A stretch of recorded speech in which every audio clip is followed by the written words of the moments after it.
If you think that I was outspoken before this, just wait.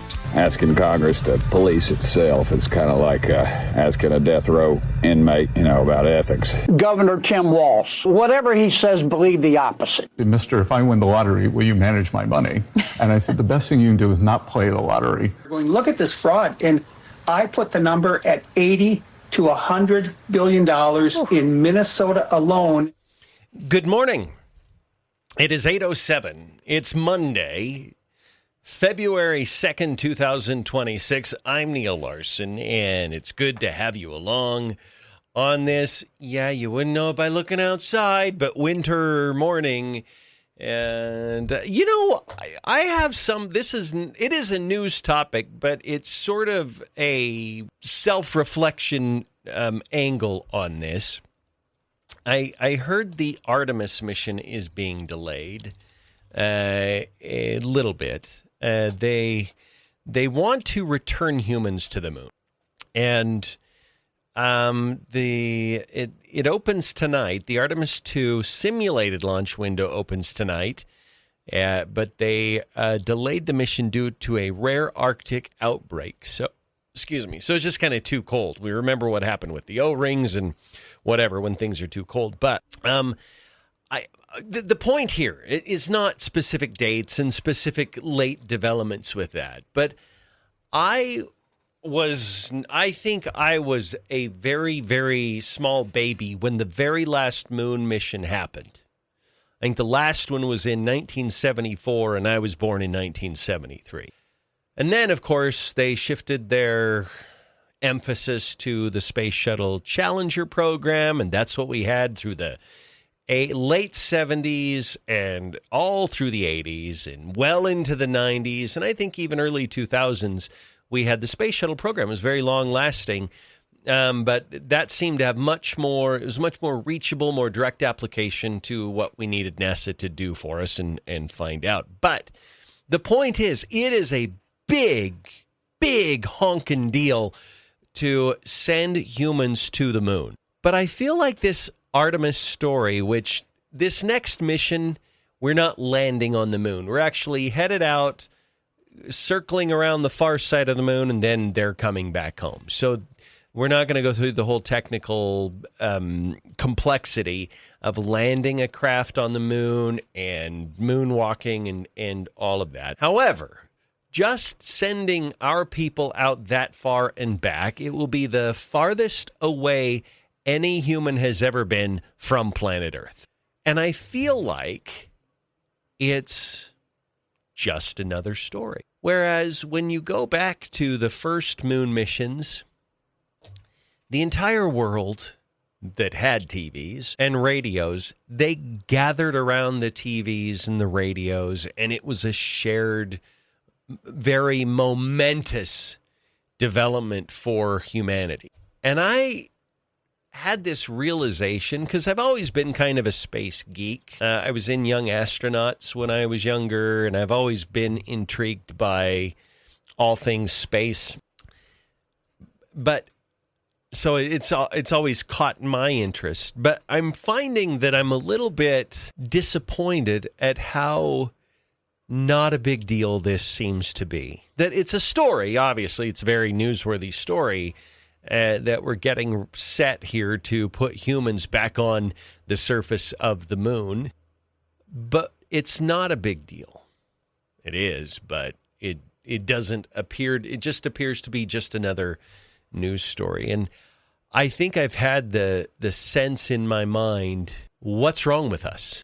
Why are we not congregating around these big shared experiences like we used to? And I'll tell you, I'm finding all these little weird things that are happening where we just don't have the bandwidth to absorb all the things that come our way, whether it's all the news that we have, our social media feeds, our email inboxes.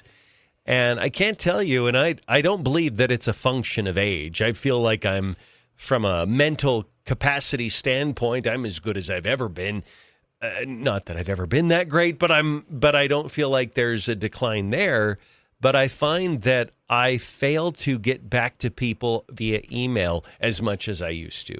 I fail to respond to texts in a timely fashion the way that I used to. And it's not that I'm mad or I'm trying to ignore people or that, it's just we're inundated. I think mentally we're always drinking from a fire hose now. And that makes me sad because we shouldn't be.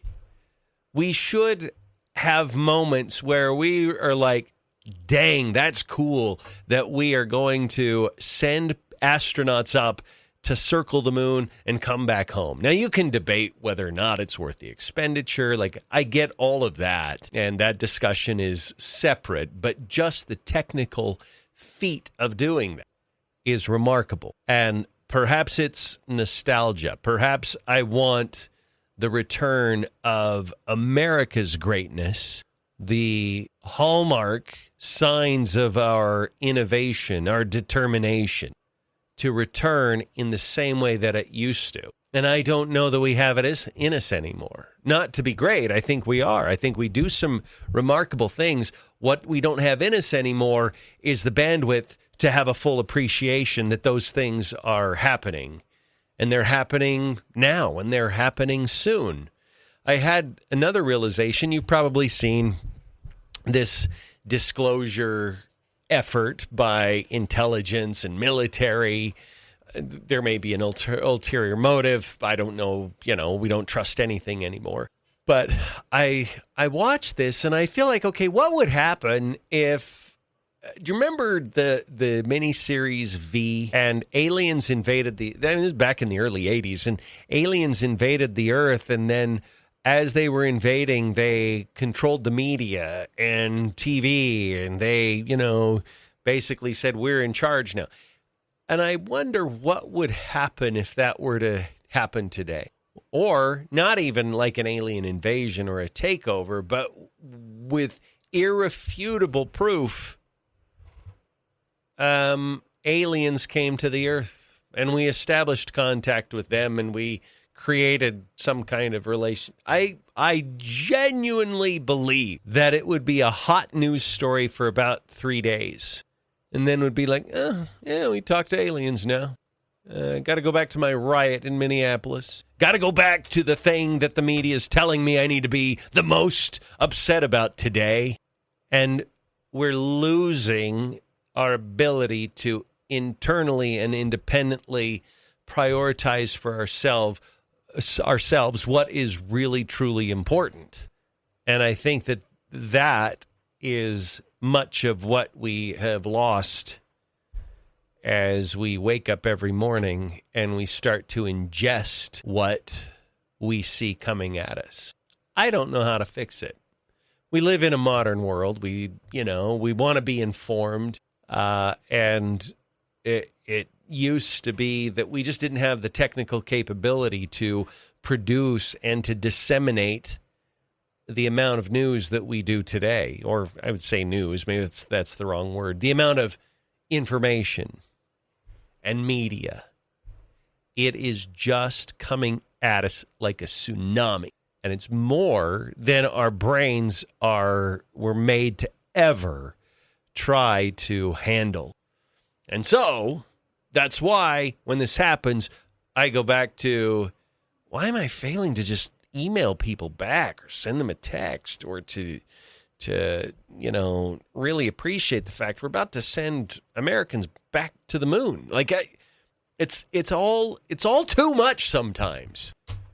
And there is this longing. If you're good friends with me, like I talk to my friends about this all the time. I would love it if there was just a remote cabin somewhere. No internet. I mean, I probably want water and plumbing, but like there and electricity. But if I could just go and live like that, I don't know what technological age was a good or an optimal match for humans' ability to take in the info, but I didn't feel this stressed out prior to social media. I certainly didn't feel this stressed out prior to the internet, which was born around the same time shortly after I became an adult. So my life changed too, but yeah, I don't know. I'm overwhelmed, and the reason I tell you this, I don't know if there's any practical follow-up advice to this, but if you're overwhelmed too, you're not alone. It's a lot. It's a lot every single day to get up, get on your phones, get on the internet, and turn on our radio station. And I get that. And I think you have to protect your sanity. And I'm not telling you to not listen to the radio, but I get it if you're like, I just need to take that break. I need that space to just wind down and breathe. And sometimes I don't think we do that enough. So interesting breaking story, kind of sad. Savannah Guthrie of NBC News, her mother has been reported missing in Arizona, and we're seeing headlines that they're going to have an update on that soon. She's elderly. She's in her mid-80s, about 84 years old today. So prayers going out to her for that. All right, we'll be back after this. It's 8:20 on News Talk 107.9, a Monday, getting your work week kicked off. Yep, we got stuff on the legislature. We've got stuff on Minnesota. We've got stuff on Don Lemon. After that monologue, I'm rattling off all the stuff we're going to throw at you over the next hour and a half. But we've got it here for you on News Talk 107.9. All right, we're back at 8:24 on News Talk 107.9. Neal Larson, along with Julie Mason on this Monday. And if you'd like to reach us via text, 208-542-1079. That's 208-542-1079. And text the word lemon if you want us to talk all about Don Lemon today. Yeah, I don't think we're going to get any lemons today. I don't think we're going to get any lemons today. Which is them being kind to us, quite honestly. That is true. Of course, the media, I think, I played earlier this morning these clips from Stephanopoulos and Dana Bash, and it's funny because the lead up to the questions, or the questions themselves, did not contain the most egregious elements of what Don Lemon did inside that church. They picked the least egregious to make it look like he was a good Samaritan and a saint and just a journalist and all that. Okay, like you're leaving out the thing that's probably going to get him in trouble, like and convicted here. And because I think internally I thought about this, and they're like, okay, at least in the case of Stephanopoulos, CNN is a competing network. Mm-hmm. And Don Lemon's a former CNN guy. He's not an ABC guy. You would think they would relish in the downfall of Don Lemon as a competitor. However, and this gets me to my point, I think the new model now is not, I'm a pure journalist. I'm a journalist activist. Mm-hmm. That's clearly true for George Stephanopoulos. I mean, how many times did he slanderously say that Donald Trump was convicted of rape? And it was very expensive for ABC to allow George Stephanopoulos to do that. They want to be able to continue being activists, and in Don Lemon's case, to do illegal things. And they don't like that Donald Trump is actually enforcing the law, even though it's a journalist. Right. Who benefits from this? I don't think you get the kind of votes that you want out of this. I think if anyone's listening to Don Lemon, they're already entrenched with Don Lemon. And his audience is very, very small, right? Yeah. Who gets the biggest thrill out of this? His peers. Yeah. So that's what they get. And then the next person who gets the biggest thrill out of these people doing these things is Trump's lawyers. They've made bank off of this. That is true. Yes, they have. They have. I think everyday people are just like, okay, are we doing this again? Yeah, I think you're right. But, I kind of view it as, like, there's this word protest. We see what's happening in Minneapolis. Mm-hmm. And we think as long as you attach your behavior to that concept of protesting, which is protected by the First Amendment, then everything you do is legal. So you can go out in the middle of the street and you can hold up traffic. You can rev your car and start driving toward an ICE agent. You could list all of the things. You can throw a Molotov cocktail through a window. Right. And then you get called a mostly peaceful protester when you do that. But that's not how the law sees it. Like, if you want to show up with a sign and chant words, yeah, that's totally protected on public property. And as long as you're not in a road somewhere and you're not disrupting traffic or you're not intimidating, like threatening physical harm against someone. Like, it's pretty well defined, I think, what protesting is. Right. But they're growing this. And I feel like they're doing the same thing now with this idea of journalism. That, well, if you go into a church with a camera and you say things, well, that's what journalists do. So therefore you're protected in that. Well, no, you're on private property. Your First Amendment rights do not extend onto someone else's property. I can't decide that I'm going to start the Holy Church of Neal and we're going to go to the Grand Teton Mall and set up chairs right in the middle of center court. And every Sunday afternoon, you're going to hear a sermon from Neal. Will there be snacks? There might be. Okay.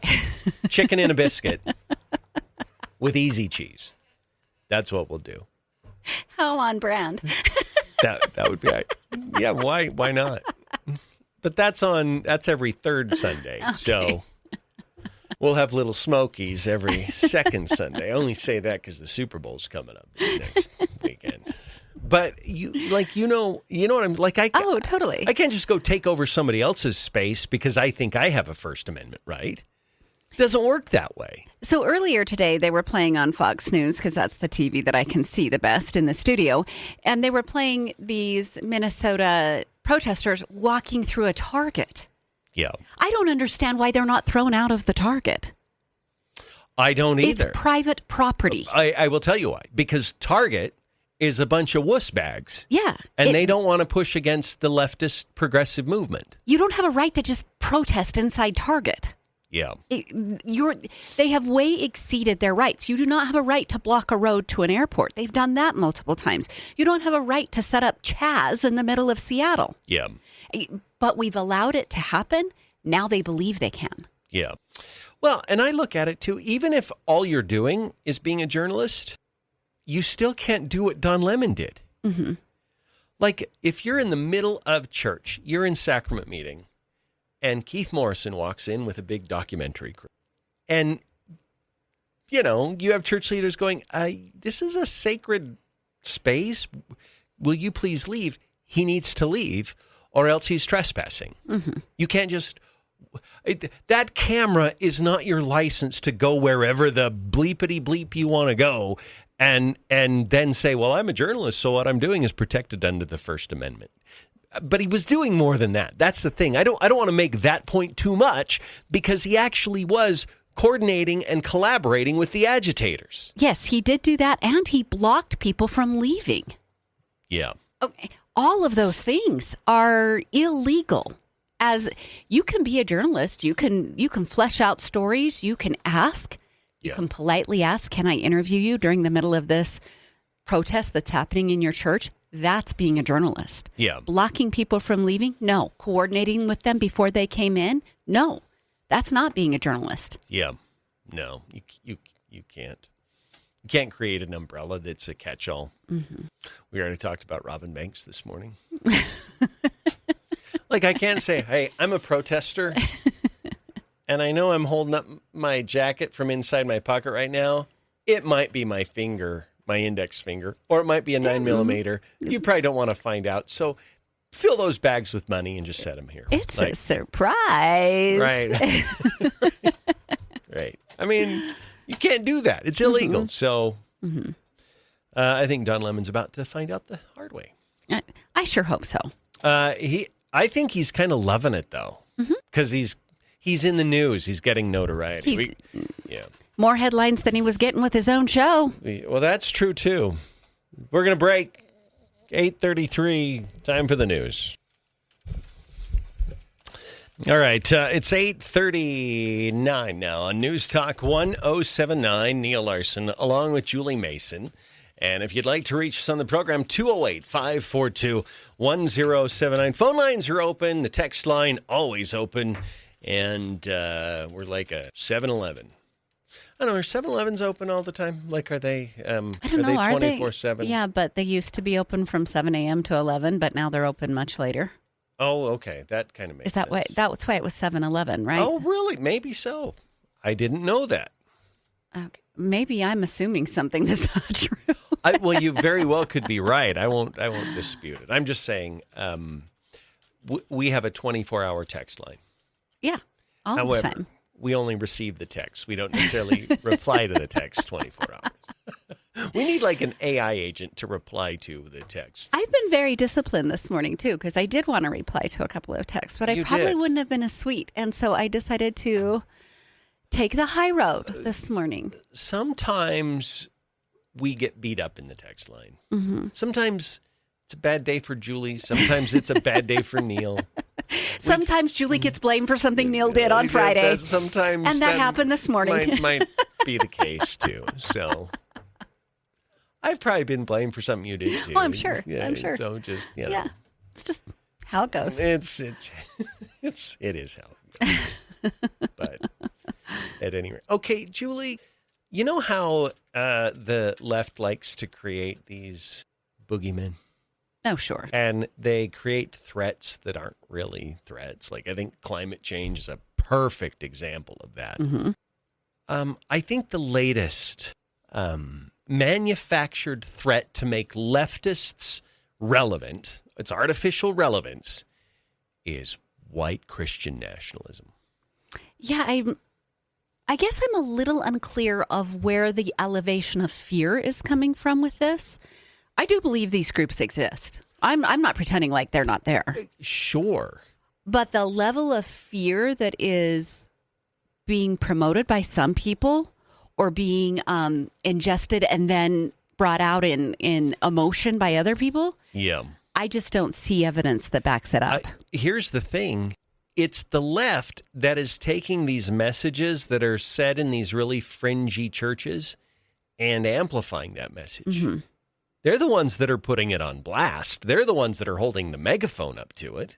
And it's weird to me. Yeah. Like the people I know, the people I associate with, and I mean, they'll take things like, well, they don't think women should be able to vote, or that if you're not a traditional Christian, you shouldn't be able to run for office or whatever. And I'm like, I don't know what people believe. All I'm telling you is I don't know people that are out there pushing that at all. And I know lots of people. You know lots of people. How have you ever met anyone, Julie, that has told you, I don't think you ought to be able to vote, little lady? No, that's not. No. I mean, I've said it in jest before, Yeah, but you know, but yeah, like it's sort of, I just don't know these people, Mm-hmm. but they say, oh, it's this growing threat. It's Mm-hmm. doom. You know, like there's this drone underneath it and it's movie trailer music and there's sound effects to what they're saying. And I'm like, stop spreading this garbage. It's not even a thing out there. It's a little tiny thing that's very isolated. And you're the one that is trying to make it bigger than it is so you can feel like you're more important than you actually are. This would just be the question I would ask. If I was having, hopefully, an intellectual conversation with someone about this, I would say, please tell me the last time a white nationalist killed somebody. Yeah. I would be just waiting for their answer, because we have illegal immigrants who have killed multiple people over the last several years. Yeah.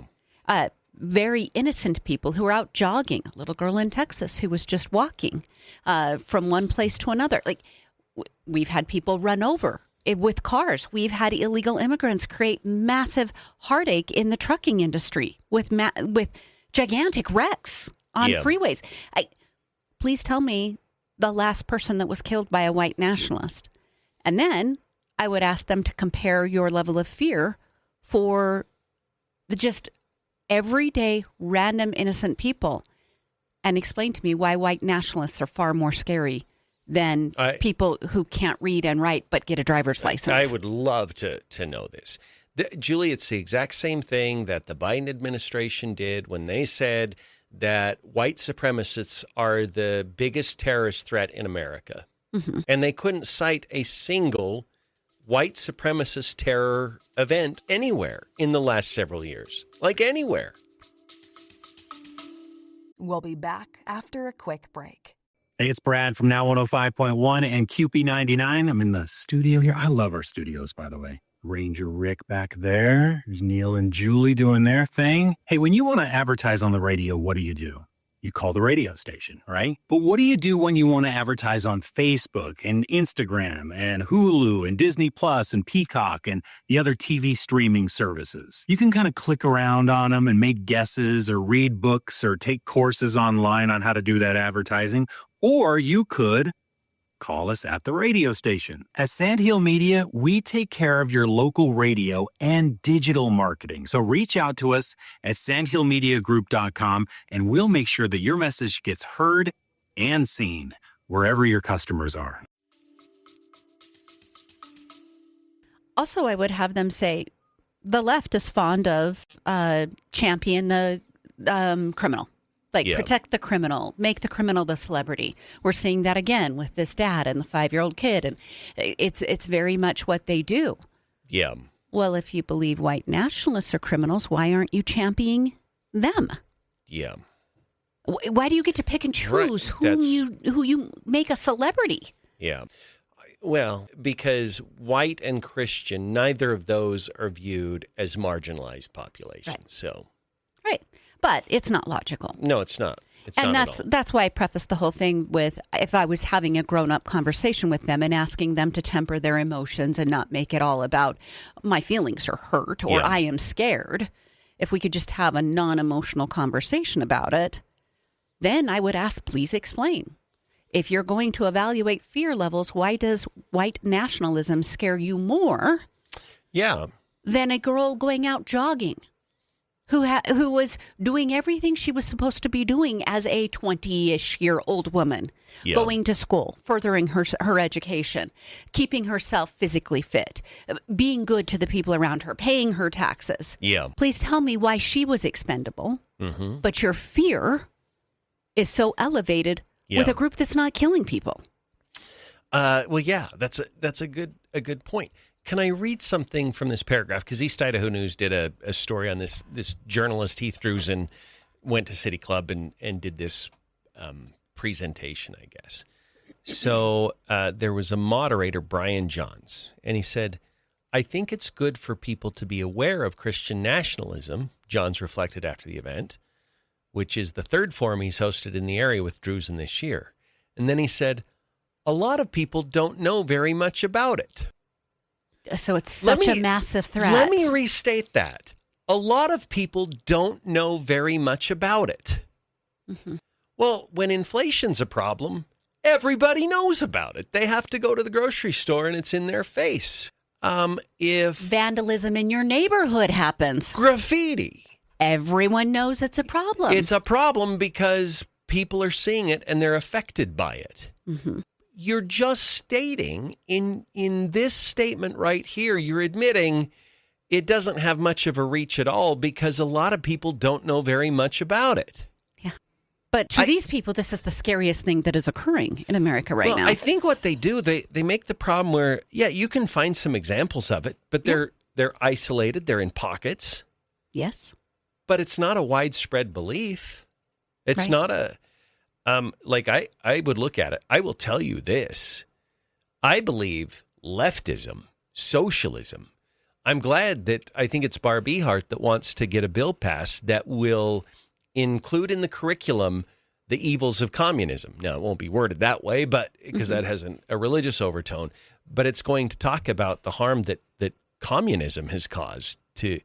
That's a far more threatening ideology and way of thinking, because you have people embracing it left and right. Like, I can go out and find very, very ready examples of people that are embracing leftism and communism and spreading it as though it's normal and okay. That's one where there are many examples of it that we see it every single day. Okay, let me give an example of another group that is small but inexistent. Satanists. Yeah. They don't align with me. I believe that there's probably some teachings in there that could potentially lead to death by the members of the group. They exist. I don't live in terror of this group. Yeah. Because they're just not widespread. They're not thriving and full of energy and an influx of money and everything. There are other groups that I could name. There are these isolated groups that, if given the chance to thrive and grow, probably could be dangerous. Yeah. We're not at that place with white nationalism. I just think it's bizarre that we're like beating this drum or sounding the alarm or whatever phrase you want to use about this, because it's not the thing that we need to be taking care of. So here's the question that I would ask too, because, and again, I don't spend a lot of time in this space, okay? I love God. I try to do what God wants me to do, and I fail quite often. But I believe in Christ. I also love my country, and I believe in American exceptionalism, and I believe in American greatness, and I believe that God has touched this land, that it is deliberate, divinely deliberate, that America is on the planet, and has been for a quarter of a millennium now. Does that make me a Christian nationalist? Like, what is their definition of what Christian nationalism is? And I don't know that they've put these really good edges around it to be able to define it. Because if it's just you're a Christian and you love Christ and you love God and you love your country, and you don't get the heebie-jeebies if some Christian principles finds their way into your public life, are those Christian nationalists? Well, maybe they're keeping the boundaries purposely vague. I think that might be because they know people are going to tell them, tough luck. You know, I'm going to love Christ and I'm going to love America. And that's just how it is. And so I feel like they are maybe purposely vague. And then they pluck these very unpopular opinions about, well, women shouldn't be able to vote, and non-traditional Christians shouldn't be able to run for office and whatever, when that's not a widespread belief. So fringe. And the ceiling on that being adopted as a belief is so incredibly low, it can't ever possibly be a threat. Like I can't imagine that ever being embraced by the public at large, that women can't vote and non-Christians can't run. Look, if I was trying to build a campaign, though, if I was on their side and I was trying to build a campaign, I would probably go that route and talk about the women not voting and make that as big a deal as possible, because almost your entirety of your base that's fighting ICE is women. Yeah. Like, this is a group of people who are banding together to be fueled by what they're being told on social media.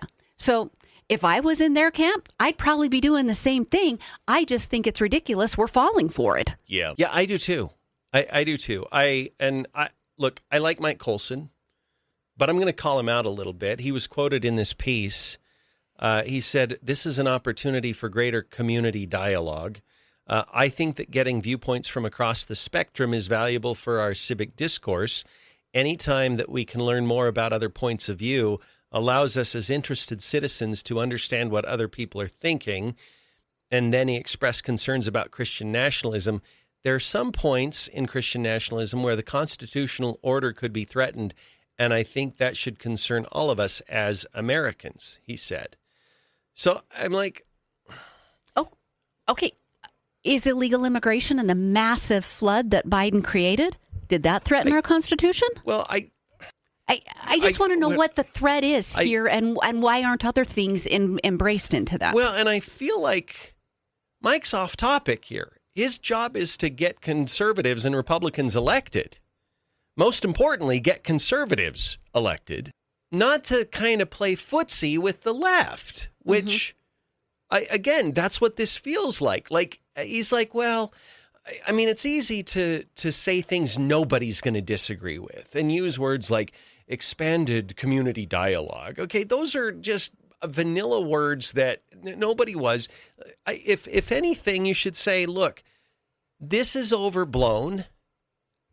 They've cherry-picked some controversial things, some fringe elements have said, but largely we embrace faith in America. We love our country. We love God. And those two things should always be defended. Mm-hmm. I think we can even be as bold as saying if you're going to choose a party to belong to, the Republican Party is the party that embraces God. Yes, absolutely. And from all so walks of life. Here's the thing. I think this whole alarmism over Christian nationalism is about making people timid to be overtly faithful in their public life. Mm-hmm. They don't want people publicly talking about God and Christ. And so they're saying, well, you might be Christian nationalist adjacent if you talk too much about Jesus being your Lord and Savior, or if you say Merry Christmas instead of Happy Holidays, or what they want to destabilize your confidence as a Christian. Mm-hmm. And make you feel like, oh, I got to be careful what I say in public, and I don't want to be part of that group up north where you got that pastor that's talking about women not voting. Don't let him do that. You know what I'd also love is some data points. If it's really as vibrant as it is, you should be able to bring some data to the table. Yeah, tell us, how many Christian nationalists are there? Mm-hmm. And where are they? Who are they? When did they meet? Yeah. Do you have evidence? Quantify the erosion that's being caused by this. I agree with you. All right, we got a break. It's 8:55 on News Talk 107.9.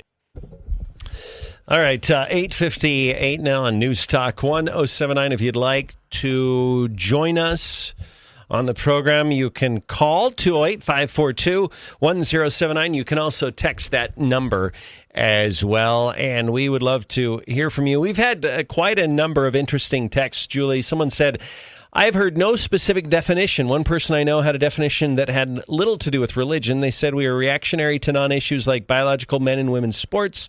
When leftists say there are trans people already setting up a league, I said y'all developed the term microaggression, and your Ivy League presidents called overtly hostile anti-Semitic university riots as context. So, yeah. I get it. I get what this person's saying. I do too. Hour 2 coming up on News Talk 107.9. Good morning. It is 9:07 on News Talk 107.9. Neal Larson, Julie Mason, and all of you. If you'd like to reach the program, here's the number, 208-542-1079. That number is open for text as well. And we're watching a story. In fact, Fox News is reporting on this almost exclusively now for the last several minutes. The mother of Savannah Guthrie, who, of course, is a well-known figure in NBC News, in their umbrella, and probably one of the most well-liked, I would say, with NBC News. Her mother in Arizona has been missing.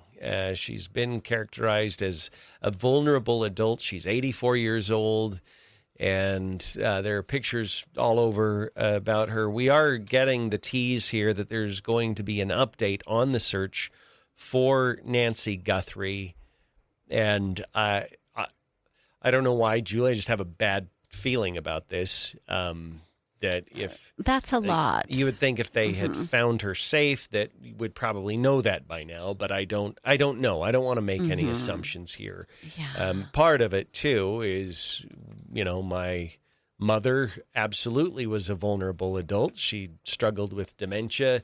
And there were times when we had to take measures to make sure that she couldn't just wander away from home. And we had child door guards on there, and they worked great because she didn't know how to open it at that point. But that was always in the back of your mind. And just weeks removed from Judge Woodland out of Pocatello wandering away, right. He had the same kinds of struggles, and that was not a happy outcome for the Woodland family. I'm sure, as you watch stories like this, it's got to be just heart-wrenching to see. So we're not sure how this turns out, but we'll keep an eye on it.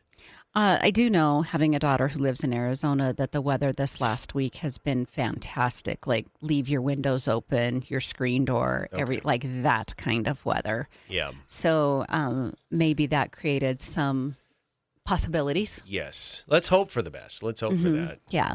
Hopefully she just wandered off and because of those possibilities. So we'll see. Yeah. All right, so that's happening. We have a little bit of a potpourri of things that have happened in the news. Tim Burchett, I like his videos. He just kind of states it like it is. And it's kind of like a softer, less sarcastic version of John Kennedy. Yeah, kind of. And he talked, for several minutes actually, about how corrupt Washington D.C. is and why it's corrupt. And at the very end, he talked about, term limits, the idea of term limits. But I want to just play a little bit of this for you. Hey, everybody. Tim Burchett. Always people ask me, why doesn't it change? Why doesn't it change?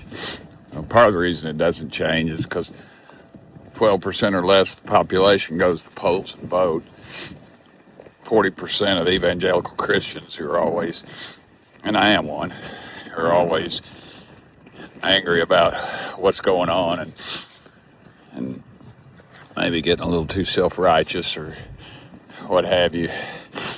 They don't go to the polls, 40% of them. And then you wonder, why doesn't it change? You've got people that are in power, they get elected, and they start out, they're very idealistic. And they're going to change the world. They're going to get down there and they're going to mix it up. And then, I always joke around about them. When they get to Congress, they got their entourage, their little group of people that follow them around and get a little taste of it. And, they think they're going to be called on by the president to negotiate a trade deal with North Korea or something. And that ain't going to happen. And then he goes on and he talks about how cush of a life it is that you always get the best seats at the concert or the big game or whatever. And that's a lifestyle they get used to. They don't ever want to give that up. It's very, very, cush. Yeah, which totally backs up our concept of living in the D.C. bubble. Yeah. They don't understand the factory worker in Michigan. They don't get the farmer in Nebraska. They don't. Yeah. They have removed themselves from everyday life. And that's why they begin to not reflect the average American. Yeah. So I want to jump to his closing thought here, and he does mention term limits. We got to start holding folks accountable, and maybe term limits is one of the answers, but asking Congress to police itself is kind of like asking a death row inmate, about ethics. You're probably not going to get it. Anyway, that's part of the problem. I'm just letting you know. You got any solutions, let me know. I'd love to fix it. Thank y'all for sending me here. Try to stay warm. All right. Thoughts? I just appreciate that he is actually referencing what it really is. Compare those comments with comments from somebody like Hakeem Jeffries or AOC, and it's just not relative to what you're actually experiencing back there. You can't get away with the things you used to get away with. There's too many cameras. There's too much availability for information. So at least he's telling the truth of what it's like to serve back there.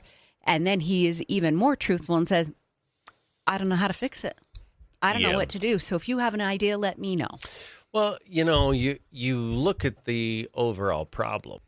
I mean, term limits might go a good way to helping to solve this, but I also think you're probably going to just get the same people just shuffling through. You know what I'm saying? Mm-hmm. Like they're just going to trade places, and so I don't know that is the answer here. It feels like you're tackling a symptom, but you may not be getting to the root of the problem. I think, and I don't know if we're ever going to know, but I think that we will discover a whole bunch of things if we can figure out why members of Congress are going into Congress and then within 3, maybe 4 terms, they're leaving Congress filthy rich, millions and millions of dollars. Ayanna Pressley is the latest, her net worth. I mean, we've kind of been talking about Ilhan Omar, but Ayanna Pressley's net worth also has skyrocketed. She went in with a negative net worth, like, I don't know, probably had student loans or something. She's now worth millions and millions of dollars. How do you get there on, $176,000 or however much they make? It's not a lot of money in D.C. How did she get to that amount of wealth? And look, I've had lots of friends who work in Congress.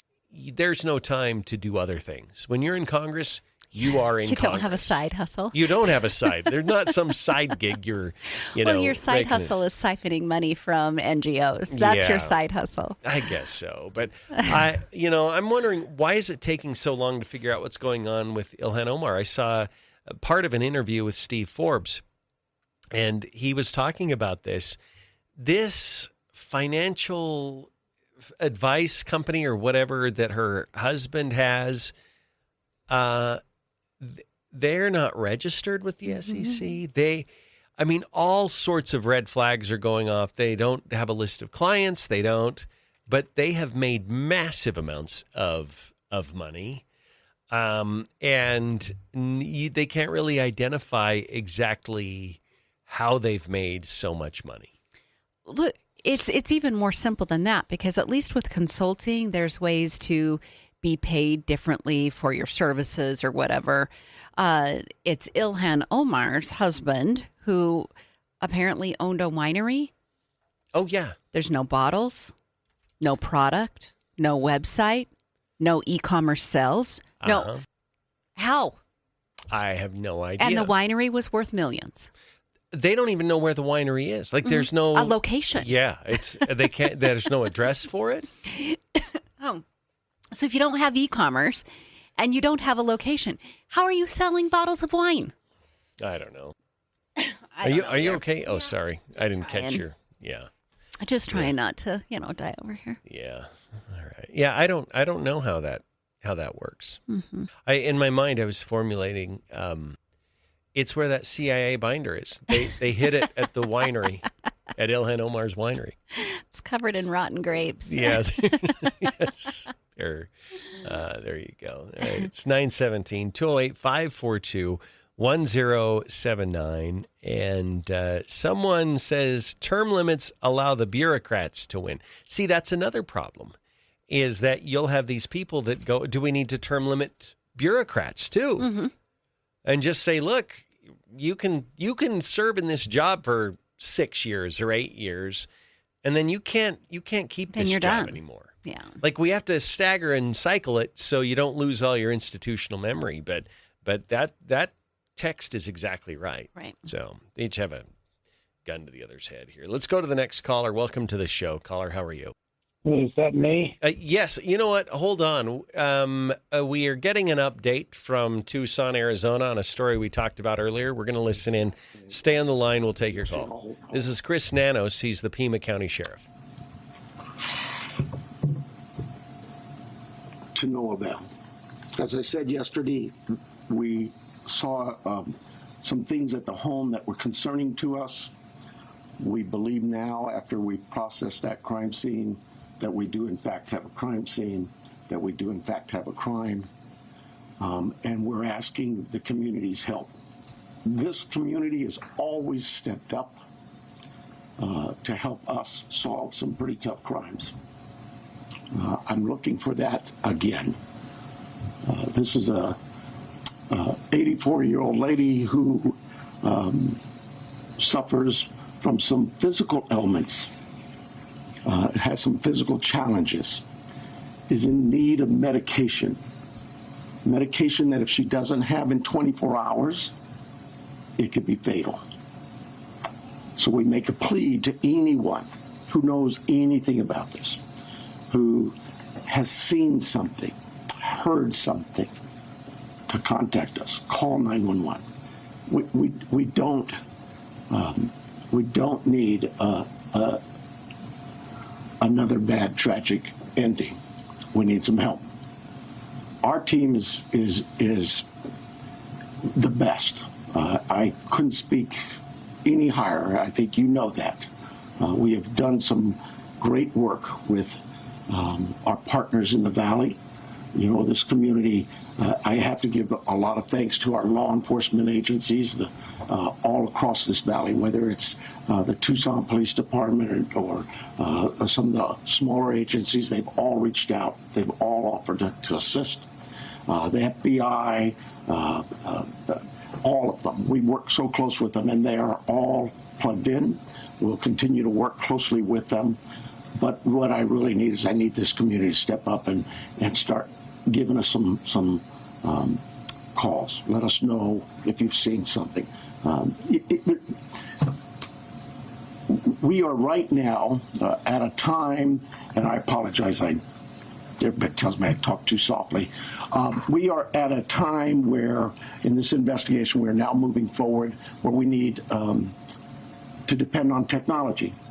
You know, our license plate readers, our camera systems throughout the community, anything, everything. And we will download all that data we have from the home, from different pieces of technology we've gotten, and we will use that to our advantage. But the reason I bring this up is that, you know, I'm a cop. I hate politics, but I have to remind our political leaders that they need to quit this banter of every time law enforcement leaders come to you for a need, that you give up these ridiculous remarks about how it's going to be misused. AI is a bad, evil word. The cameras are very bad and evil. I'm tired of that. Those tools in the right hands, with the right minds and the right approaches, are extremely valuable to solving crimes just like this. We need that. We need more staffing. We need a lot of things. But what I really need is I need the community's help with this. So I want to make sure before I take any questions, it is a crime scene. We know that. She needs her daily medication. And anybody that sees anything that even looks, hey, maybe that's her, just take a quick picture, take a video, send it to us. The number is real easy here locally. It's 911. You can contact our 88 crime and remain anonymous. You can call me, anybody. I am here to take any questions you may have. It will be a little limited. I apologize for that, but we do have a crime that we need to protect its integrity. I have here Sergeant David Stivers from our homicide team. He has been up all night, so bear with us if we are a little bit fuzzy in our answers and responses, but we're both here for any questions you may have. Let's start, please. Recognizing your limitations, but can you elaborate at all on what makes you believe it's a crime scene as opposed to someone who left home and just couldn't find her with that? Well, I think I told you she is very limited in her mobility, right? We know she didn't just walk out of there. That we know. There are other things at the scene that indicate there was she did not leave on her own.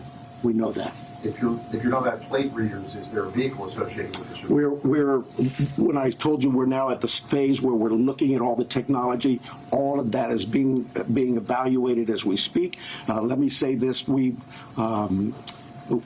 not just thrown our search and rescue team out there. They are going to be doing some door-to-door with our criminal investigation team. It is not just our homicide unit.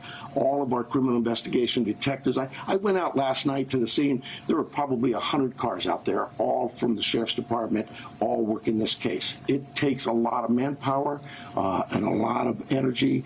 This team of mine worked throughout the night. They continue to work. David's had zero sleep, but he and his team are working as hard as they can. Is there anybody else associated with her, a caregiver, a family member, acquaintance, who is also missing and somebody? No. The family, all of the family has been very cooperative with us. They're working with us. They're staying in touch with us. They have complete access to anybody on this department. Savannah has been in touch with us as well. Our hearts go out to them. This is their mom. She's just a great lady, from what I've heard, and I feel for the family. We just want to find her and bring her back safe. Sheriff, you mentioned that she didn't just walk out, but is there any additional information that you can give us on what may have alluded to this being a crime scene?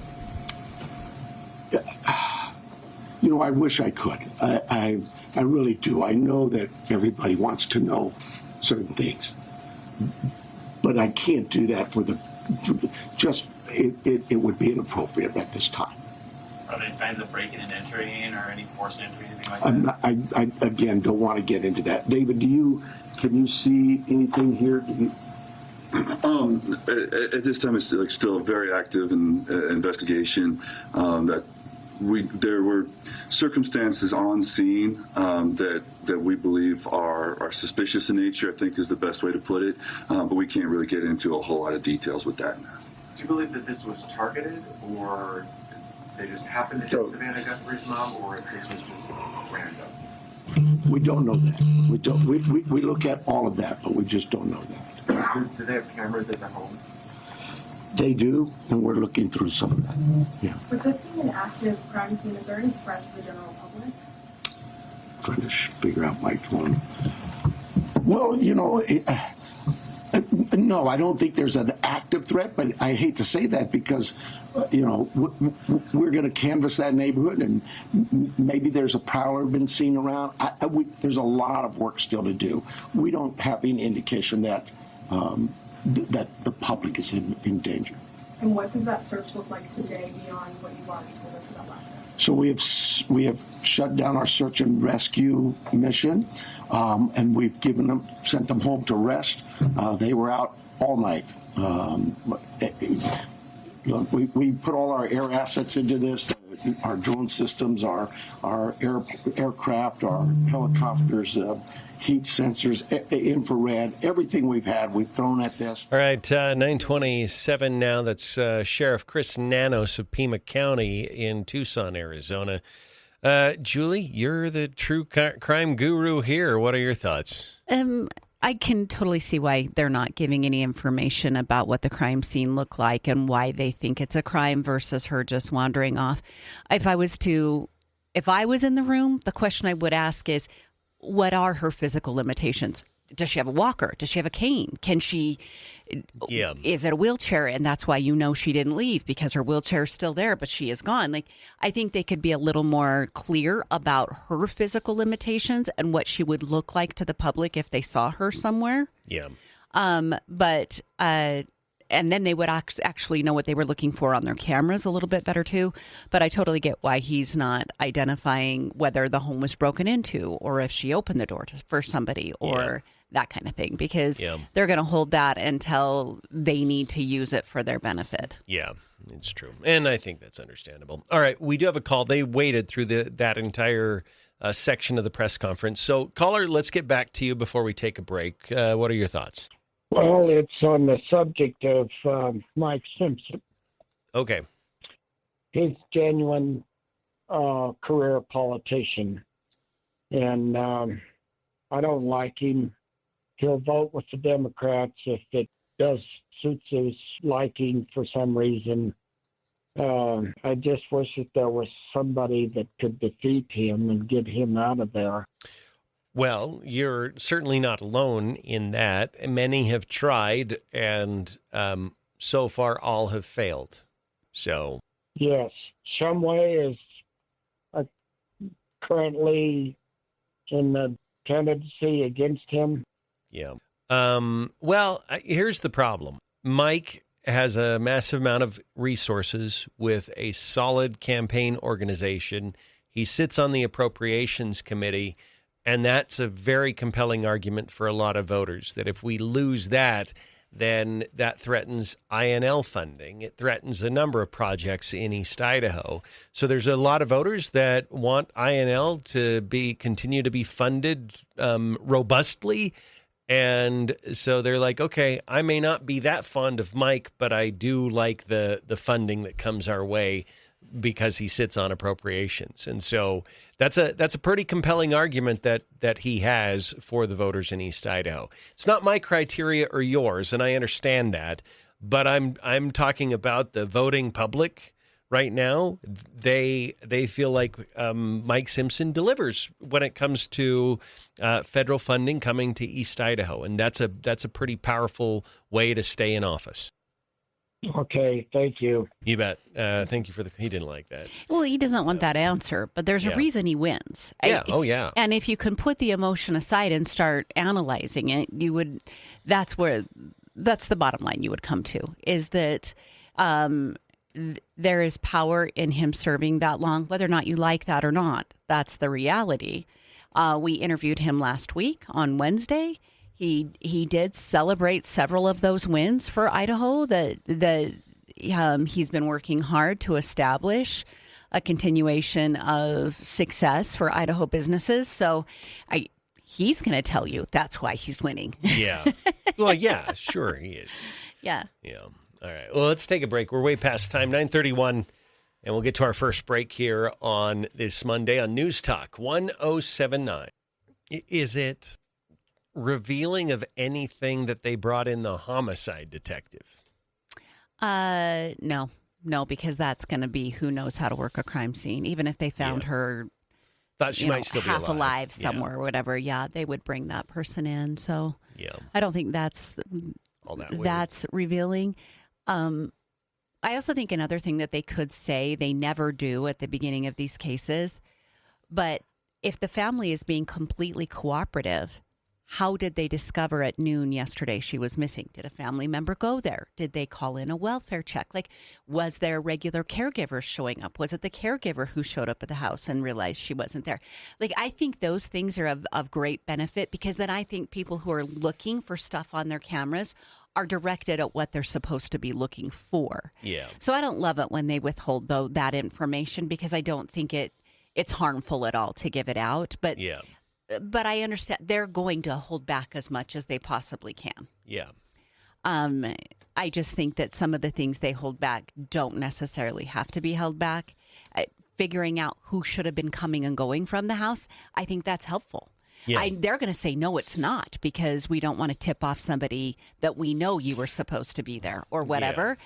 But if you're asking people to check their cameras, they need to know what they're looking for. True. Yeah. So it's a balance, you know, because we need your help, but we're not going to give you any information Yeah, I don't think they should give away anything that's at the crime scene, because what they're asking for people to do is look at their cameras or remember what they were doing in the middle of the night from Saturday night to Sunday morning. Yeah. And so what's happening in the house didn't matter to that. So of course, keep that completely isolated. But do you want closed captioning up on that? Oh no, I'm okay. Okay. Yeah, I'm good. It says, I did read this, that she does live alone, that she's a very sound mind. So it's not a dementia issue. I read the sound mind part. Yeah. So now I just want to know, how mobile was she? Well, they said she was mobile. Like, she could walk, but she couldn't walk more than like 50 yards on her own. So okay, I did catch that portion of it. Detail. So those are good. See, those are the kind of details I'm talking about that need to be released, because now people aren't checking their camera for a woman walking. Yeah, true. They're checking their camera for unusual cars, or maybe someone driving too fast or too slow. Or I have another Apple. I'll just get that right now. Do you have a? Nope, it's the beginning of the month. Oh, like in the Koberger case, the way that he sped away was one of the big deals. Yeah. 9:34 on News Talk 1079. This year, Club Apple's celebrating something big, 40 years of building healthier lives in Southeast Idaho. That's right. For 4 decades, they've been a place where neighbors become friends, goals turn into habits, and health becomes a way of life, not just a resolution. And I want to remind you, Club Apple's not just a gym. It's a full health club experience with pools, over 500 monthly group fitness classes like Pilates and yoga and pickleball. They also have personal training if you need some one-on-one coaching to get in shape, or if you're training for a marathon, or if you're beefing up for a competition. They also have steam rooms. They have a welcoming community that shows up for you every day. So do this. Take a minute. Think about your health goals if you haven't yet. What would you like to accomplish over the next 6 months, or maybe over the next year, and see how the Club Apple can help you with that. Because if this is the year that you finally commit to your health, your energy, and your confidence, then this is your moment with Club Apple. And I want to give you their number, 208-529-8600. That's 208-529-8600. And you can go online as well to theclubapple.com. That's theclubapple.com. And they absolutely would love to just sit down with you, meet with you. You could take a tour of their beautiful facility in Idaho Falls and just get a feel for Club Apple. And I feel confident you're going to find that it is a good match, because there is something for just about everyone at Club Apple. So, okay. I hope this has a good ending to it. I hope so, too. The thought comes to mind that where she is the mother of a very high-profile media figure, is there a ransom involved? Is this a kidnapping? And, because it could be completely unrelated to the fact that she is Savannah Guthrie's mother. But then again, you have to consider everything. So, okay, so let's go off of what the sheriff said. They decided it was a crime scene. A ransom note would help you decide it's a crime scene. That's true. I had that thought too. I'm like, okay, did they find that? And they wouldn't necessarily want to say that there's a ransom out there, because you don't want to pay a ransom. No. Not just for losing the money, but you don't want to pay the ransom because it incentivizes more of it. So Right. There are cameras everywhere, and by jumping on it so quickly, nearby, like convenience stores, storefronts, things like that, can be checking their cameras before they lose the data that's on the camera. So it's helpful that they're asking so quickly for all of this. And hopefully that helps bring a resolution. Yeah. Let's hope so.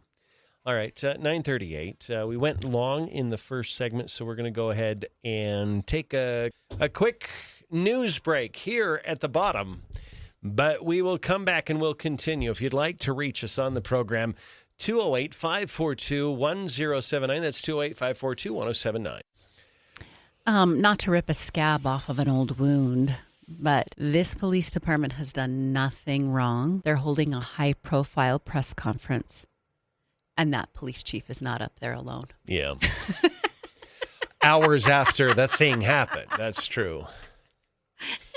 Yeah. Well, and you know what? Not only that, they're answering questions from the media. Yeah. I loved the way that he answered it, because I obviously we're connecting to Pocatello, but absolutely mentally I connect to Moscow too, because the police in Moscow were very proactive about nobody's at risk, the community's not at risk. And this police officer didn't proactively offer anything, but in response to a journalist's question, he said, "Well, we don't think there's anyone, but I really hesitate to say that because we don't know it. We don't have enough knowledge." That's a perfect answer here, because you're offering the level of calm that you can. They don't think a crazed gunman is out there trying to kill people or kidnap people in mass or anything, but he has a little disclaimer too. So I think you can be calm and not feel like you're threatened. But I hesitate to say that because we don't know everything that's happened too. It's hard to make everyone happy, but that kind of makes everyone happy to say that. You're acknowledging the truth of it, and you're not being disingenuous in any way. So I like that. I like that answer, even though it's a little bit not uncertain. I remember exactly how I felt when we were reporting on Koberger 3 years ago. Yeah. Which was, are you serious? 4 kids are not just dead, they're slaughtered. Yeah. in their college apartment, surrounded by other college apartments that don't lock their doors. And hours after it, you're going to tell people, there's no threat. We don't think there's any threat. You have no suspect. You have no motive. You have nothing. And you have, I had the same thought, too. It was super frustrating. That was a really frustrating response. But I think, if you're in Tucson, Arizona, you do deal with violent crime all the time. And so I'm sure that they've exercised muscles that Moscow and Pocatello did. Have not. And my thing with Pocatello is all you had to do was you took hours. Yeah. Spend an hour on YouTube and pull up press conferences after true. shootings and killings. Well, they gave you a template of what to do and you didn't do it. Especially if you're a mayor, knowing that if something really bad happens in my town, the community wants to hear from you. Yeah. And I think some people kind of just freeze up a little bit. They're just like, you don't know what to say.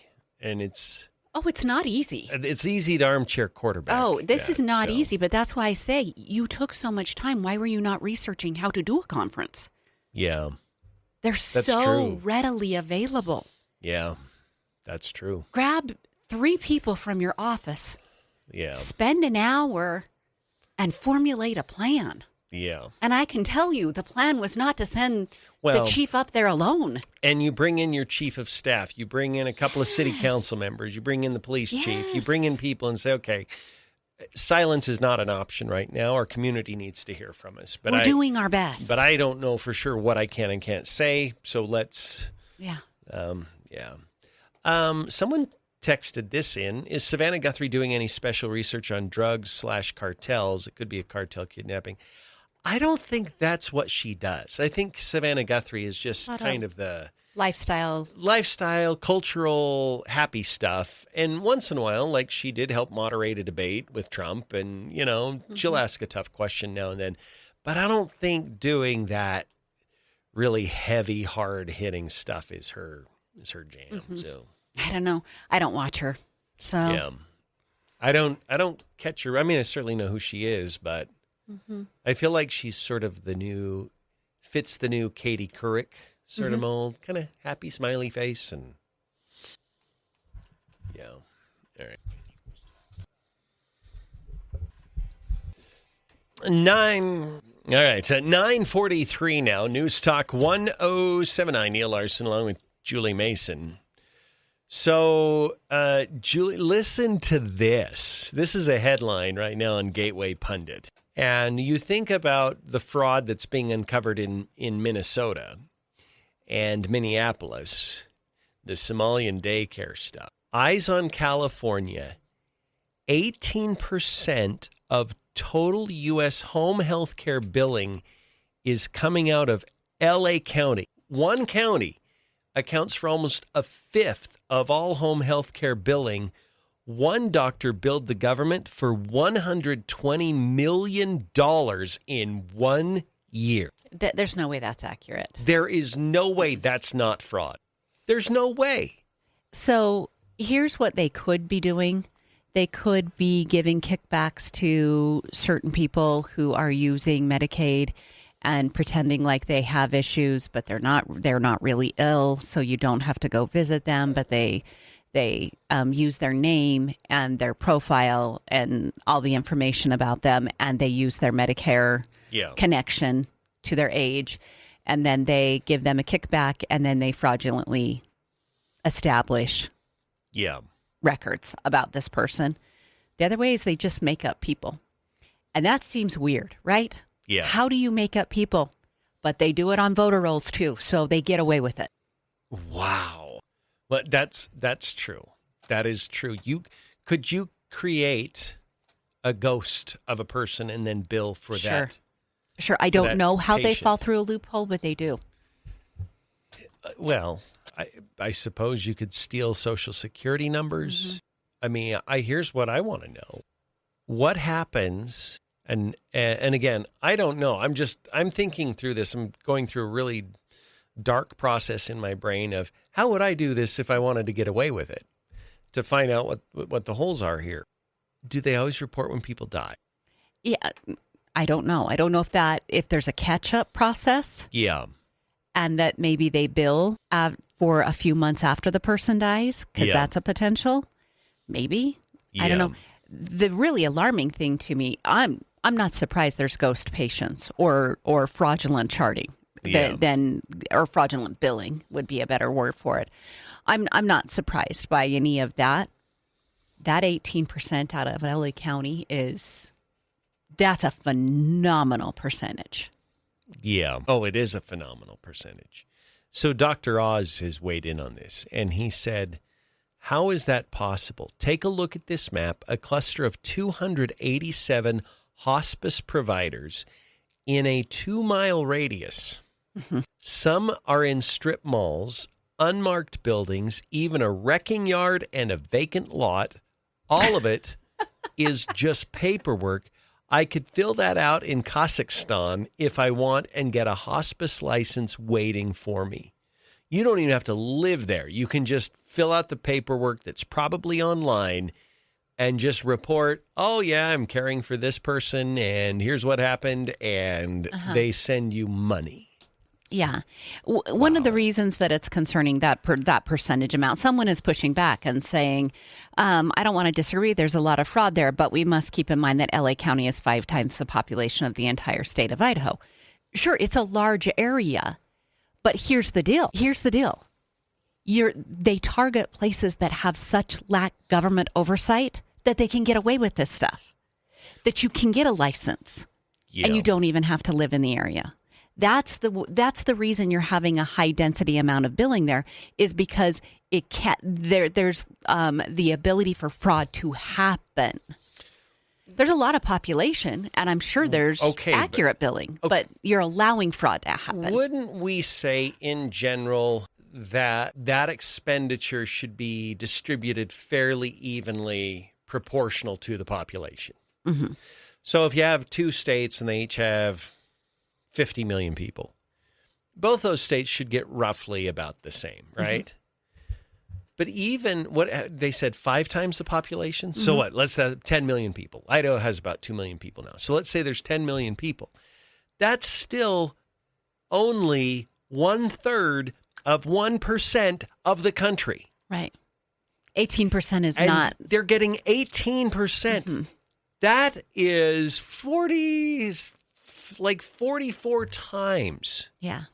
No, 54 times the amount that they should be getting according to the population.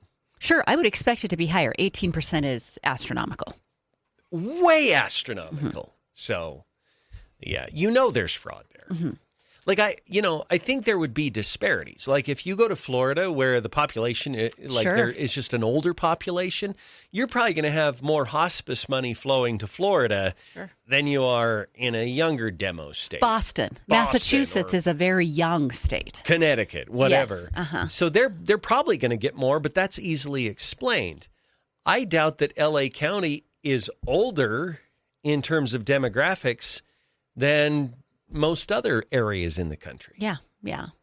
In fact, it might be a little just slightly lower than the average because people can sell their property and move out and go retire somewhere else. Right. Yeah, that's true. So, I mean, I appreciate the pushback because I think we do need to look at everything, and sometimes we jump to fraud instantly. Sure. Or we have a conspiracy theory, but 18%... going to a county that has 1/3 of 1% of the country? No, I don't buy it. Look, this is what I was asking for with our white nationalist story. Give me data points. Yeah. Give me stuff that cannot be manipulated. If you're showing me records, Dr. Oz, of a wrecking yard as a place where a hospice center is supposed to be, and then you're telling me that one doctor billed $120 million in 1 year. I've got 2 glaring red flags, and I'm going to start digging in based upon data points. Not upon the fact that it's a lousy run county. Yeah. I mean, we already know that. Yeah, that's true. By the way, in my head, I did the math wrong. It's more like between 2 and 3% of the population. Still, the disparity is way too yeah. Yeah. Yeah, 18 is that's a very large number. Yeah, it is. All right, 9:51 on News Talk 107.9. Neal Larson along with Julie Mason. And if you would like to join us, you can. We don't have really any additional information on the disappearance of Nancy Guthrie other than what we played for you. So we'll see. You know what we haven't played this morning? What? Do you have your John Kennedy clips? Yes. They're good. Look, it's always worth a smile to play John Kennedy. We don't even have to talk about it. That's true. He's always, in fact, we've got a couple of different John Kennedy clips here, but let me pull this one up. And he was on Fox. He addressed the issue of illegal immigration. Let me just say a couple of things quickly, Sean. Number one, Governor Tim Walz. Whatever he says, believe the opposite. I'm sorry, the man learned to lie before he learned to talk. He's just a. I can't help it. You crack me up. Well, he's just a less masculine version of Hillary Clinton. Oh man! Number two. Did you go drinking before tonight? Did you have dinner before? Keep going. No, I don't even drink. I don't even drink. Number two, unless you have a history of disappointing your parents, you know that illegal immigration is illegal. And the Democrats are always telling us, nobody is above the law. Well, how come people who are in our country illegally are above the law? I support enforcing our immigration laws. Now, how you do it matters. It has to be done in accordance with due process and equal protection.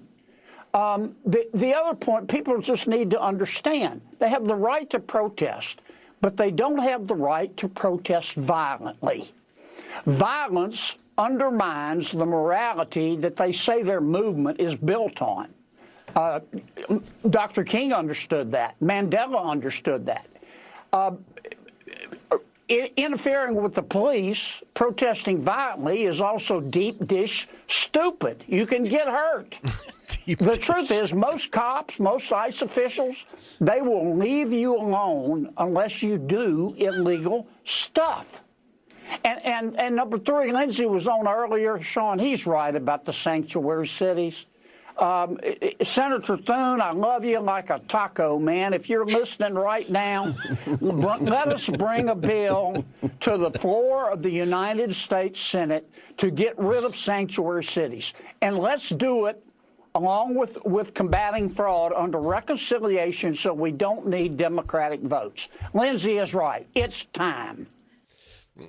Okay. So good. Deep dish stupid. Less masculine version of Hillary Clinton. That is great. Unless you have a history of disappointing your parents. That is gold from John Kennedy. 9:54 now. Oh, that's funny. Which is such intelligent criticism because these people that are out there like protesting ICE, you're seeing stories about them that their parents are paying for their apartments because they're not gainfully employed. No. And, so it's the intelligent criticism.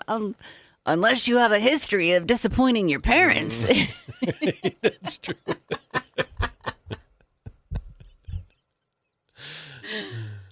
I like him. He really is kind of the comic relief to a lot of issues. I don't even drink. I love you like a taco. I do love tacos. You want to hear this would be a good topic for the post show. We could actually tease this. Elon Musk has said you can skip retirement savings in the age of AI. He recently told people not to worry about squirreling away money for retirement because advances in artificial intelligence would supposedly make savings irrelevant in the next 10 to 20 years. And he said, let me translate that into plain financial English. Don't bother preparing for your future because robots and automation will take care of it. And this writer disagreed with it. Ted Jenkin of Fox News, he said, that may sound exciting on a podcast, even my own Red, White, and Green podcast, may even sound comforting to those who don't have a 401k plan. But for everyday Americans trying to plan their financial lives, it's reckless advice, and here's why. And then it says Elon Musk is already rich. He's worth hundreds of billions. He says your retirement isn't a science experiment. It's groceries, it's housing, it's healthcare, it's dignity. Those bills don't wait for AI. Those bills can't be picked up by Tesla. Anyway, it's an interesting, I would not bank on it just because Elon Musk said it. I'm not banking on it. There's a reason I'm still doing 3 jobs. Yeah. Right. I actually have something that follows along with this that I saved for the post show. Oh, did you? Okay. Yeah. It's a TikTok that a man poses the question, what do you do for a living? Do you need a college education for it? Do you make a lot of money? And are you happy? So he gave these 4 things. And then people sound off in the comments. It probably took me a half hour to read through all the comments last night. Oh, really? Okay. It was crazy. It's good information. Yeah. So we'll go over that in the post show. All right. It's 9:57 now. News Talk 107.9 will make that 9:58. We don't have time for another call, but stay on the line, caller. We'll take you during the post show. Julie and I also have a couple of topics that we're going to talk about, but they're related during the post show. Elon Musk has said, don't worry about saving for retirement because AI is going to cause all scarcity to go away. That retirement savings will be irrelevant in the age of AI over the next 10 to 20 years. You also have another great topic to bring up. Yeah. What are people doing to make money in 2026 without a college education? It's really interesting. Okay, and we'll take that phone call. If you'd like to join us for the post show, just text live to 208-542-1079. And also be sure to join us tomorrow, 7:30. Representative Aaron Bingham will join us. So we'll see you then. Clay and Buck are up next.